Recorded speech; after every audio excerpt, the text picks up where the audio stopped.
Got to start with Demian Maia, another submission win. I'm not sure any of them in the UFC have been quite as impressive as this disposal of Carlos Condit. Ken Flo, if you don't know, now you know. This is where all UFC welterweight win streaks go to die.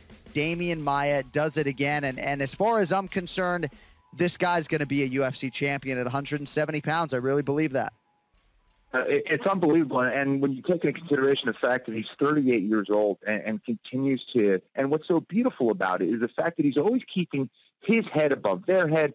He just hip smashes your leg, so anytime you go to extend and push away, that's exactly